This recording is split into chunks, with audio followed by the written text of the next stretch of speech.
Heto na po ang Memo ni Mommy, ang programang kapupulutan ng mga aral para sa pagpapaganda ng relasyon at unawaan ng bata at magulang. Parami na po ang mga nagiging suliranin na may kinalaman dito nga po sa mga bata na hindi na po nila alam kung ano ba ang realidad at yung virtual. Kaya naman po sa ating Memo ni Mommy, mula sa inyong Mommy Best Series ay tutuunan po natin ang mga bagay na ito. Paano natin gagabayan ang atin pong young children? Dito po nagsisimula ng atin pong mga bata ay makahubog ng kanila pong mga kaisipan at ganoon din naman gawi at pag-uugali. So ano pong ating gagawin for our very young children? Napakahalaga po, wag po silang parati na bigyan ng mga pagkakalibangan na gadgets. Yan, no? Kasi po, hindi po ito makakabuti sa kanila. Lalo na nga po, nakikita ko, minsan po, baby pa lamang, parang mga 8 months, sinusubuan siya, or bago pa lamang siya nagkakamalay, naka-expose na po siya sa gadget. Hindi po ito makakabuti.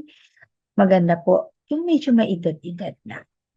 Best way is about 6 or 5 kung saan na-expose muna ng maraming beses at medyo matatag na po na alam niya, ito pala ang realidad. Ayan. Ganun din naman po, makatutulong din kung tayo po ay magbibigay ng panahon para po sa isang tinatawag na engaging conversations. Ano po itong engaging conversations?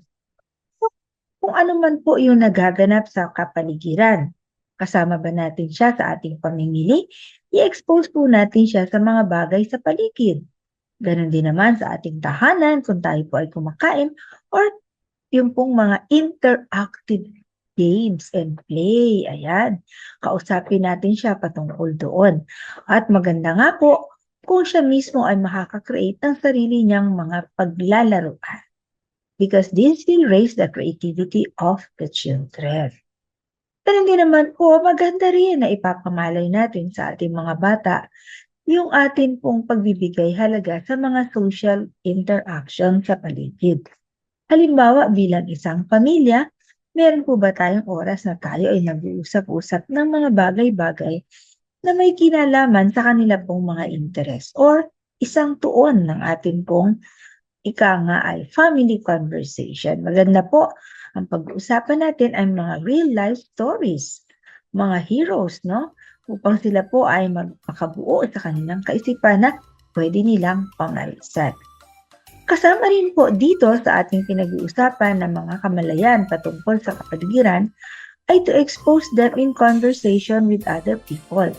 Hindi lamang po sa tahanan. Kapansin-pansin po ang ating mga bata ngayon. They are very smart and confident, They are very expressive. Hindi na po kamukha ng mga boomer days. Naku, parang nagtatago ang mga bata at bawal umarap. But today, they can talk, they can reply, sa mga questions ng ating pong mga ay sort of non-members of the family. And this one is another very important thing. Expose them to other activities other than gadgets. Kasi po, hindi panglibang ang gadget all the time. Let them be engaged to mga rough plays, mga laruan na po pwede nilang buuin, or storybooks. Ayan, maaari po nila itong basa-basahin, At ganun din naman, mga art activities that the children can also enjoy.